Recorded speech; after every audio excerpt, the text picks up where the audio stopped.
አቶ ደረጀና ወይዘሮ ማርታ በስተመጨረሻም ታረቁ።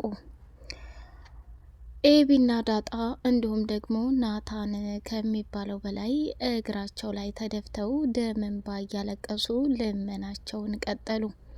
አቶ ደረጀ ለአንዴና ለመጨረሻ ጊዜ የሰራሁትን ስህተት የዘላለም ቤቴን ከሚያጠፋው ማርትዬ ይቅርታ ብሎ በመስከረ ራሱን ስቶና አልሆነ ቦታ ሆኖ ስታየው አንተ እኮ የኔ ንጉስ ነህ፣ የኔ አለም ነህ፣ የልጆችና የቤቴ ድምቀት ነህ። በምንም አይነት ሁኔታ አንተን ማጣት አልፈልግም ነበር፣ ግን አንዲት ተራ ሰራተኛ በትንሽዬ ስህተት ብዙ ነገር እንዲፈጠር አድርጋለች ብላ ቀወጠችው።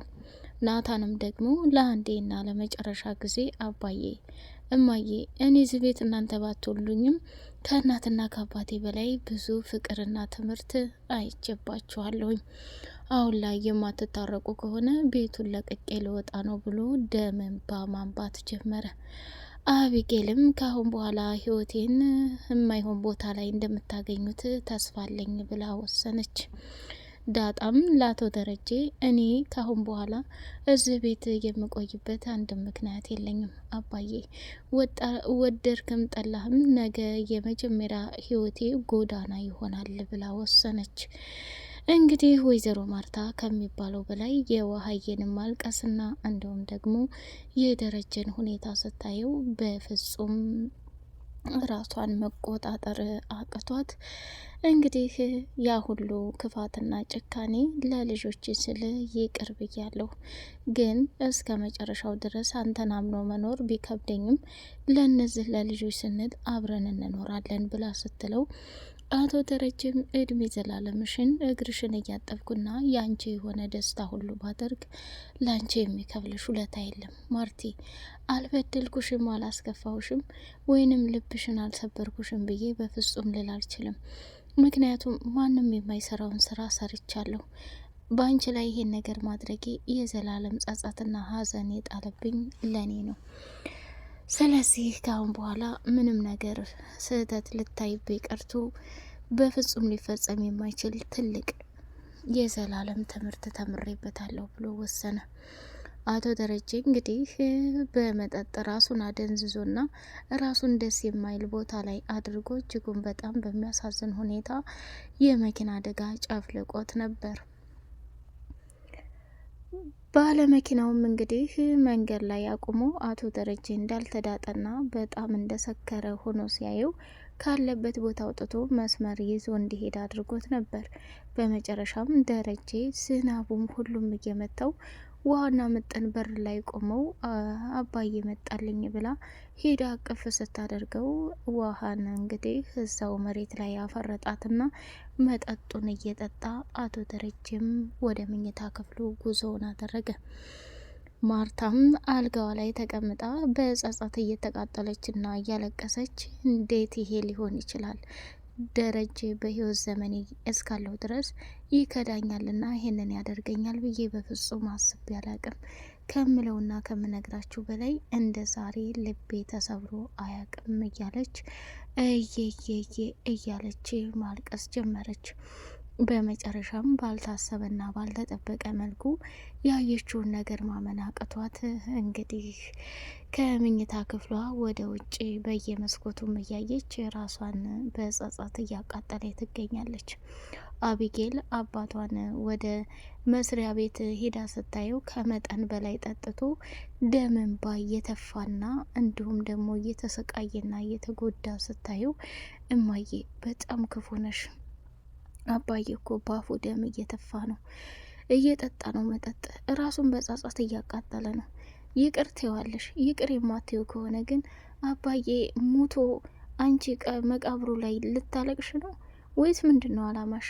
ብላ አቢጌል እናቷ ላይ ስትጮሁባት፣ እናቷም ወይዘሮ ማርታ ኤቢ ላይሽ አልፈልግም፣ አሁኑ ከፊቴ ጥፊልኝ ብላ አቢጌልን በንደትና በቁጣ ወይዘሮ ማርታ አባራራቻት። ኤቢም የምታደርገው ቅጡ ጠፋትና ደከማትና ደም እንባ እያለቀሰች መኝታ ቤቷን ቆልፋ፣ ናታንም አቢጌል አንቺ ጠንካራና ጎበዝ ልጅ ነሽ፣ አሁን በተፈጠረው ነገር ሁላቸውንም ልናግዛቸውና ልናስታርቃቸው ይገባል። አባዬ ከምታየው በላይ በመጠጥ ራሱን ስቶ ደንዝዞ ቢሮ ላይ ደም እንባ እየተፋ ጣውላ ላይ እየተኛ ነው።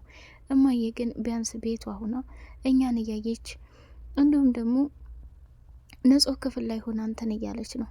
አባዬ ያለበትን ሁኔታ ብታይ ናታን በጣም ታዝናለህ ብላ እየየ አለች። ሰላም ሰላም ሰላም! ውድ የተከበራችሁ የተወደዳችሁ የአዚ ቲዩብ ቤተሰቦች እጅግ በጣም ተወዳጁና በጉጉት ስንጠብቅ የነበረው የዳጣ ድራማ እንደቀጠለ ይገኛል። አቶ ደረጀና ወይዘሮ ማርታ በልጆቻቸው ኃይልና በልጆቻቸው ትግል እንዲታረቁ ወይንም ሰላም እንዲፈጠር ከባዱን አስተዋጽኦ ከፍለዋል። ወይዘሮ ማርታ ከሚባለው በላይ በጸጸት እየተቃጠለች፣ አቶ ደረጀም መጠጡን እየጠጣ ህይወቱን የመኪና አደጋ እስከ ማድረስ ድረስ እንዲሁም ደግሞ እዛ ቤት ተመልሶ ለመምጣት ማርታን የካዳት ክህደት እያቃጠለውና እያንገበገበው ይገኛል። በመጨረሻም ለአንዴና ለመጨረሻ ጊዜ እንደዚህ ሰክሬ እሄዳለሁ፣ እንደዚህ አይታኝ ማርታ የማትቀበለኝ ከሆነ የምርም መቼም ይቅር አትለኝም ብሎ እንግዲህ ጠርሙሱንም ተሸክሞ ራሱም ከመጠን በላይ የጠጣው መጠጥ ጨርቅ አድርጎት አደንዝዞት ወደ ቤቱ ሄዷል ማለት ነው። ዳጣ እንግዲህ ካሁን በኋላ የዚህ ቤተሰብ ትዳር ሲበተን ማየት በጣም ለኔ ህመም ነው። ናታን የምናደርገውን ነገር እስኪ ሀሳብ አምጣ፣ ወይ ካልሆነ እማዬ ባንድ ፊቱ እኔም ያባየ ልጅ እንደሆንኩኝ ማወቅ አለባት። ምክንያቱም አሁን ቢታረቁም በኋላ ከሚባለው በላይ ከባድና አደገኛ ችግር ይፈጠራል። ናታን እማዬ አሁን ላይ ልቧ ተሰብሯል። አባዬም እያሳለፈ ያለው የፈተና ክህደት በጣም ከባድ ነው። ከሚባለው በላይ ዋጋና መስዋዕትነት ከፍለዋል። አሁን ላይ ግን እማዬን እኔም ያባዬ ልጅ እንደሆንኩ ልንገራትና ሁሉንም ንደትና ጸጸት በአንድ ትጨርስ።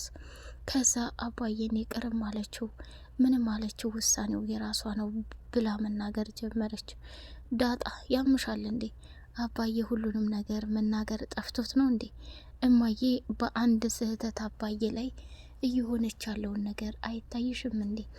አሁን ደግሞ እኔ አባዬ ልጅ ነኝ ብትያት በህይወትም አትተርፍም። አባዬም ቢሆን እሱ እንደፈለገ ያድርግ፣ አንቺ አርፈሽ ተቀመጪ። የሚፈጠረውን ነገር ወደፊት ነው ማየት ያለብን። አንቺ አባዬ ልጅ መሆንሽን ግን እኔና አንቺ ኤቢና አባዬ ብቻ ነን የምናውቀው። እንዲሁም ደግሞ ሰላም ለአባዬና ለማየ ደህንነት ሲባል ይሄን ምስጢር እንኳን ሁላችንም ጠብቀን ማቆየት አለብን። አይናታን መስሎ ነው እንጂ አባዬ ከስንት ወራት በላይ ይህን ምስጢር ብቻውን አፍኖ እየታገለ የእውነታው ሰዓት ግን አሸንፎ በአንዲት ቀን ሁሉም ነገር ተበታትኖ እያየው ነው አለችው። ቢሆንም ዳጣ አሁን ላይ ያሉበት ስሜት በጣም ከባድ ነው። እማዬ በአንደኛው ስህተት እንኳን ይቅር ትለዋለች እያልን እየጠበቅን ጭራሽ ሌላ ነገር መጨመርሽ በጣም ያሳዝናል ብሎ ተቆጣት። ናታን እስኪ በእኔ ቦታ ሁነ ሄው በአንቺ ቦታ እኮ ነኝ። ለማንኛውም ሰላም እኔን እንደዚህ ለማየት ከብዶህና አስጠልቶህ እየወደድካትና እያፈቀድካት ያለው የኔን እህት የኔን ልጅ ነው ብላኛለች። ይኸውልህ ናታን ምንም ቢሆን ካሁን በኋላ ከሰላም ጋር እየተገናኙ ሌላ ነገር መባባሉ ይበቃል። ምንም ቢሆን እናቴ ናት። ወደፊት አሁን ብዙ ነገር ልትሆን ትችላለች። አሁንም ብዙ ነገር ሆናልኛለች። ስለዚህ እኔ በጣም ተናድጄ እንጂ እናትነቱን በፍጹም እንደማልክደው ታውቃለህ። ግን አሁን ደግሞ ሌላ ችግር እንዳይፈጠር ከሷ ጋር እየተገናኘ መልስ ባትሰጣጥ በጣም ደስ ይለኛል አለችው። እኔ ምልህ ናታን የኤቢ ፍቅረኛ በፍጹም ምንም አልተመቸኝም። የሆነ ነገር እንዳሰበና እንዳቀደ እፊቱ ላይ የተንኮል መዓት ይታይበታል። ስለዚህ እኔ ማድረግ ያለብኝ ነገር አለ አለችው። ምንድን ነው? እኔ እሱን መፈተሽ አለብኝ። እህቴ በእኔ ምክንያት ከኋላ መጥቼ አንተን እየወደደችና እያፈቀረችህ የቀማኋት እኔ ነኝ። ልክሳት ይገባል። ይሄ ከባድና አደገኛ ሰው ነው። ብታየው ሁኔታው ምንም ደስ አይልም። ስለዚህ ላጠናው ይገባል። ኤቢን አሁን ቀለበት እያለ ነው። ስለዚህ አጋጣሚውን ቢጠቀም እሷን እውነት ሊያገባት ነው ወይስ ችግር ውስጥ ሊያስገባት ነው የሚለውን ማየት አለብን። ስለዚህ ልፈትሸው ይገባል ብላ አለች። እንዴ እንዴት ብለሽ ነው የምትፈትሽው? ግድ የለህም አለችው። ናታንም ፈቀደላትና ቀስ ብላ የቃዲስን ቁጥሯን እንዲቀበላት አደረገችው። ፍቅረኛ አለኝ ያልሽው እውነት ነው ወይስ ውሸት እያለ ጠየቃት። እሷም ደግሞ ፍቅረኛ እንደሌላት ደጋግማ ነገረችው። ቃዲስ ዳጣን በፍቅር አይን መጠቃቀስ ጀመረ። ምጥንንም ወዷታል እና ከውሀዬ ጋር ሆና እኔ ምልሽ ምጥን ኢንስታግራም ትጠቀሚያለሽ እንዴ ብሎ ሲላት እንደማትጠቀም ብልጣ ብልጥ እየተጫወተችበት ነው። ውሀዬ ግን እኔ ቲክቶክ እጠቀማለሁ ግን በግ ያሉ ይሰርቡኛል ብላለችው። ተገረመና እሷን ፈጠጥ ብሎ ማየት ጀመረ። ገዚና ለዛ የቀጠለው ጭቅጭቃቸው እንግዲህ አቻ መብራት ሊሰራ ወደ መኝታ ክፍሏ መጥቶ ገዜ ደግሞ ቆጣሪውን አብርቶ ሊያቀጣጥላቸው ሲል አቻም ከዛ ቦታ ላይ ራሱን ሰወረ። ዳጣም ደግሞ ያንን ቆጣሪ ሩጣ ሂዳ ጠፋችሁ። ቆይ አንተ አላማህ ምንድን ነው? ጊዜ እየተፈጠረና እየሆነ ያለው ነገር ቆይ ምን ሆነሃል? ምንድን ነው ነገሩ ብላለችው። አይ ዳጣ ሰው በላ አቻ የሚባል ከዛች ከአረመኔና ከበልቶ ካጅ የሆነች ለዛ ጋር እዛ ክፍል ሰው ስላለ ነው። ስለዚህ ይሄ መብራት ጨብጦና አንጠፍጥፎ ቢይዛቸው ደስታውን አልችለውም ብሎ ቀወጠው ማለት ነው። ዳጣ አሁን በዚህ ሰዓት የሚቀለድበትን ጊዜ አይደለም። እናንተ ትቀልዳላችሁ አይደል? አይ ጊዜ አንዳንዴ እኮ በጣም ግርም ትሉኛላችሁ ብላ ቀወጠችው። ወይዘሮ ማርታና አቶ ደረጀ እንዲታረቁ ብለው ኤቢና ዳጣ እንዲሁም ደግሞ ውሀዬና ናታን በፍጹም ምግብ አንበላም ብለው ደመደሙ። ለዛም ወደ ወይዘሮ ማርታ ክፍል ሄደችና እትዬ አረ ምን ጉር ነው ልጆቹ ጋሽና እትዬ ካልታረቁ በፍጹም ምግብ አንበላም ብለው የተሰራውን ምግብ ማንም እየበላው አይደለም። ስለዚህ እርስዎም ወደ ታች ውረዱና እራት ይብሉ።